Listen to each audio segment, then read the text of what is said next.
The opposition Singapore Democratic Alliance has released its manifesto for the election. It says it aims to build a Singapore for Singaporeans. SDA says it opposes the government's population white paper published in 2013, which projected a population size of 6.9 million. The population white paper projected a population of 6.5 to 6.9 million by the year 2030. While we understand that the purpose is to boost economic growth of the country, could it be possible that the social and safety aspects are being severely compromised? Also, from an infrastructure point of view, is the government well prepared to accommodate this growth in population? Besides that, with the increase of foreigners on the rise, true blue Singaporeans will soon become a minority race in the future. As such, where is the national identity? We need to encourage Singaporeans to give birth or adopt children so that these children will grow up with Singapore's values instilled in them, and they will serve the country and they will help to preserve our nationality. We need to breed and grow our own people and not to just keep importing, as this may translate to conflicting values and beliefs, that instead of integrating into our culture, we lose our Singapore identity. Honoring parenthood. SDA will propose schemes to take care of mothers-to-be, to encourage childbirth as well as work-family balance. On top of that, the number of childcare centers will also be increased, with good schemes in place so that mothers can continue to work and have the peace of mind that their children have good minders. More incentives, more grants will also be awarded to couples because their children are the future of Singapore. They are making up the population of true blue native Singaporeans.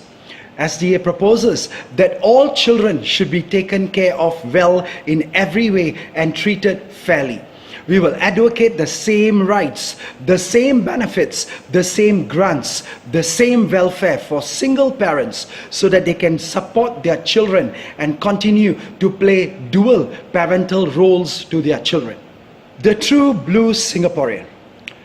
We cannot afford to have a nation full of foreigners who have come here to make hay, but have no allegiance to our country.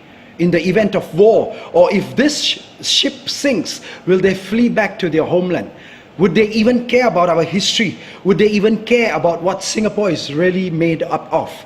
SDA will spell out what makes a true blue Singaporean in our constitution, and we will ensure that the highest political offices can only be held by local-born Singaporeans.